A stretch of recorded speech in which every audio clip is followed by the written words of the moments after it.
ভাইয়া ফোন করেছে? হ্যালো ভাইয়া, কেমন আছো? এই তো আছি আলহামদুলিল্লাহ, তুই কেমন আছিস? আমিও খুব ভালো আছি।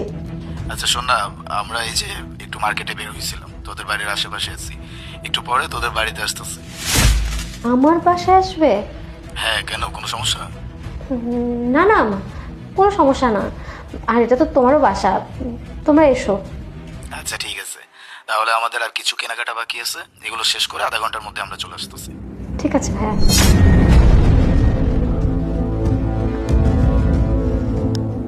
ভাইয়া ভাবি বাসায় আসবে, বাসায় তো কোনো খাবার নেই।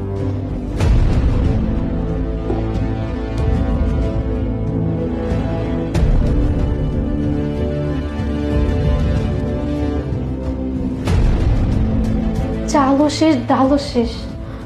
ভাইয়া ভাবি বাসায় আসলে তাদেরকে কি খেতে দেব?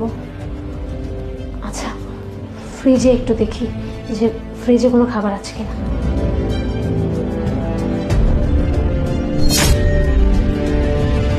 ফ্রিজে তো কিছুই নেই।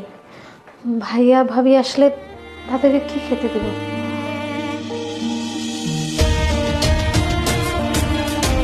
যাক বাবা, অ্যাটলিস্ট জুস তো আছে। ভাইয়া ভাবি আসলে তাদেরকে প্রথমে জুসই দিব।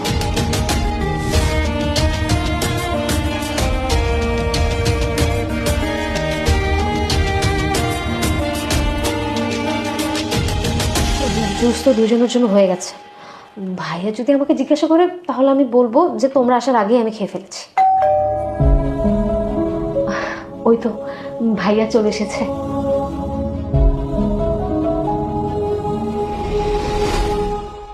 আরে ভাইয়া, এসো ভিতরে এসো।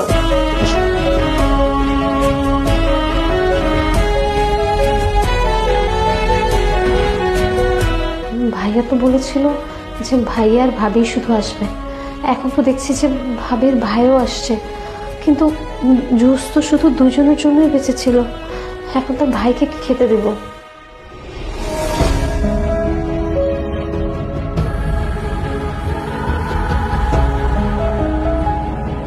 ভাইয়া ভাবি তোমরা কেমন আছো? আলহামদুলিল্লাহ। ভাইয়া আপনি কেমন আছেন? আলহামদুলিল্লাহ ভালো আছি। আচ্ছা তোমরা বসো, তোমাদের জন্য আমি জুস নিয়ে আসি।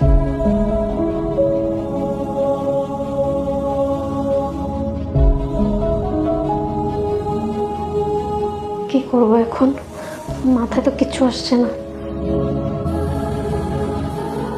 কাজ করি, ভাবি আর ভাবির ভাইকে জুস খেতে দেই, আর গ্লাসে করে ভাইয়াকে পানি দেই, আর বলবো যে এটা স্প্রাইট, তাহলেই ভাইয়া বুঝে যাবে।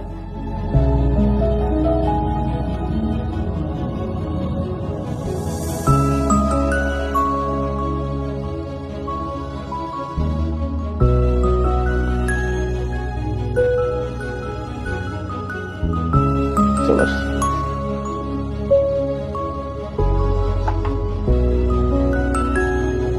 ভাবি, ভাইয়া, ভাইয়া তুমি তো স্প্রাইট পছন্দ করো, এই যে তোমার জন্য স্প্রাইট। Thank you. স্প্রাইট বলে আমাকে পানি খেতে দিল কেন? তার মানে অবশ্যই কোনো প্রবলেম আছে। ভাইয়া জুসটা তুমি খাও, স্প্রাইটটা আমাকে দাও। শিট, আমি তো এটা এটু করে ফেলছি। সমস্যা নাই, এটাই আমি খেয়ে নেব। তাহলে এক কাজ করো, যেহেতু আমি এটা এটু করে ফেলছি, আমি তোমার জন্য আলাদা করে নিয়ে আসতেছি, বসো। আচ্ছা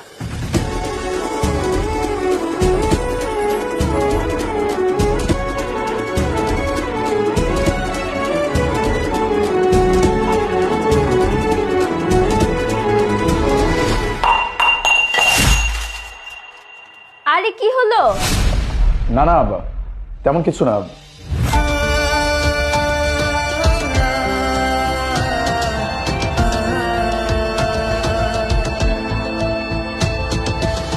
সরি, তোমার জন্য যে গ্লাসে আমি স্প্রাইট ঢালছি, গ্লাসটাও হাত থেকে স্লিপ করছে, বোতলটাও স্লিপ করছে। আচ্ছা তুমি কোনো চিন্তা করো না, আমি দোকান থেকে নিয়ে আসছি। না না ভাইয়া লাগবে না, আমি জুস খেয়ে নিচ্ছি। তাহলে চলো উঠি। এখনই চলে যাবে? হ্যাঁ রে, একটা কাজ আছে। তো দেখো আমি আসছি। সরি, আমার হাত থেকে তোর গ্লাসটা পড়ে গেছে। এক কাজ কর, এই টাকা রাখ, তোর গ্লাস কিনে নিস। না না ভাইয়া, লাগবে না। টাকাটা রাখ, এটা তোর কাজে লাগবে। আর একটা কথা, যে কোনো প্রবলেম শুধু ভাইটাকে একবার মনে করবি, কোনো রকম সংকোচ করবি না, কেমন? ঠিক আছে ভাইয়া। আচ্ছা। কতগুলো টাকা! ভাইয়া হয়তো বুঝতে পেরেছে যে আমি প্রবলেমের মধ্যে আছি, আর তাছাড়া বোনের প্রবলেম ভাই বুঝবে না তো কে বুঝবে? যাক, ভালোই হয়েছে। এখন ঘরের অনেকগুলো জিনিসপত্র কিনতে পারবো এই টাকা দিয়ে।